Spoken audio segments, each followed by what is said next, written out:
bulan Oktober seperti sekarang, ini 2 bulan lagi kita menuju ke penutupan tahun 2020. Sebenarnya apa peluang yang dilihat dari baik Bank BJB atau Bank Jatim dan Bank Jateng di tengah kondisi seperti sekarang? Mungkin dari Pak Yudi terlebih dahulu. Ya, baik Mbak Nake. Jadi menghadapi triwulan terakhir 2020 ini sebenarnya banyak peluang. Artinya hal-hal yang saat ini kami lakukan, pertama tentu untuk membantu penyehatan ekonomi nasional atau yang biasa kita sebut sebagai PEN. Kami juga telah mendapatkan kucuran dana dari Kementerian Keuangan, Sekju Dirjen Perbendaharaan Negara di angka 2,5 triliun, Mbak Neke, yang kita harus leverage 2 kali, dan alhamdulillah di akhir minggu kemarin seluruh dana tersebut termasuk leverage yang kita lakukan 2 kali menjadi 5 triliun sudah kami salurkan, bahkan berlebih. Jadi realisasi yang sudah kita lakukan dari 5 triliun ini saat ini sudah mencapai 5,3 triliun rupiah. Jadi dana penyaluran dalam rangka menstimulus yang tadi disampaikan oleh Pak Ahmad Sukro dari OJK bahwa kami sudah lakukan lebih cepat dari waktu yang diperkirakan. Namun kualitas kredit alhamdulillah masih terjaga dengan baik sampai dengan saat ini. Terutama kami juga menyempurnakan semua perangkat termasuk penjaminan yang akan dilakukan baik oleh Askrindo maupun Jampindo. Kedua, kami juga membantu sepenuhnya pelaksanaan restrukturisasi kredit dengan mengacu kepada POJK nomor 11 tahun 2020. Saya dapat konfirmasi terakhir dari media bahwa OJK akan memperpanjang masa proses restrukturisasi tersebut 1 tahun ke depan, yang rencananya akan jatuh tempo di Maret 2021 menjadi 2022. Terima kasih kepada OJK. Kita mengantisipasi relapse account yang sudah kita lakukan restrukturisasi selama ini. Mungkin sedikit gambaran Mbak Neke. Posisi debitur terdampak secara nominal di Bank BJB itu sekitar 4,4 triliun dengan NOA atau numbers of account itu sekitar 8.752 account, dan alhamdulillah di posisi saat ini sudah seluruhnya kita lakukan restructuring, dan juga kalau bicara terdampak kami hanya sekitar 4-5% dari debitur-debitur yang terdampak. Secara dari sisi restrukturisasi secara nominal kita sudah restru 2,7 triliun.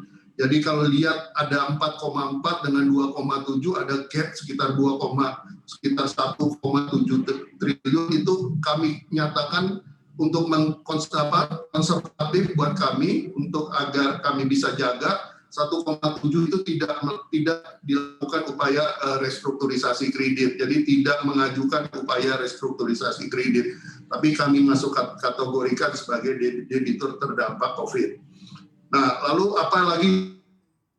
Alhamdulillah juga kami sampaikan bahwa digitalisasi yang tadi Pak Ahmad Sukro sampaikan, kami di awal tahun 2020 ini seluruh perangkat digitalisasi Bank BJB atau yang biasa kita sebut sebagai BJB Digi dengan seluruh perangkatnya termasuk QRIS, BJB DigiCash dan perangkat mobile banking lainnya sudah fully digital, dan alhamdulillah juga sudah memberikan tingkat pertumbuhan yang sangat signifikan dalam masa COVID ini.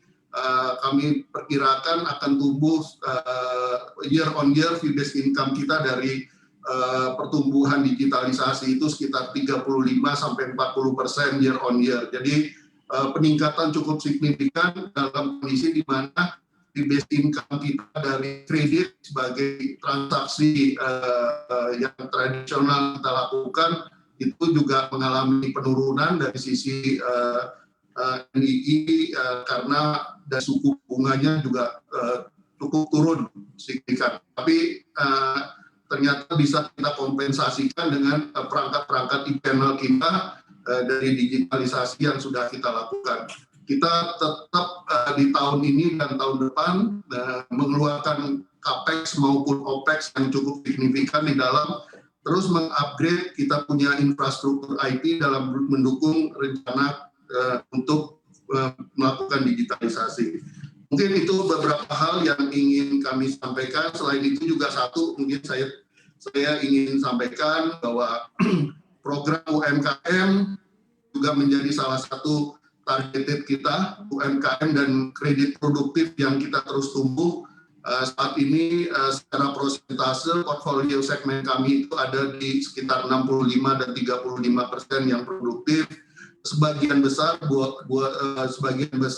adalah pembiayaan yang bersifat UMKM dan padat karya. Jadi kami akan genjot ke sana terus untuk menumbuhkan rasa percaya diri kepada para pengusaha UMKM untuk bisa tumbuh kembali di dalam kondisi COVID yang mudah-mudahan sejak nanti kalau ada vaksin ini kita juga bisa kita terus tumbuhkan rasa percaya diri dari para pengusaha UMKM khususnya untuk bisa menggerakkan roda ekonomi khususnya di Jawa Barat dan di Banten sebagai daerah operasional utama kami di Bank BJB. Demikian Mbak Anneke.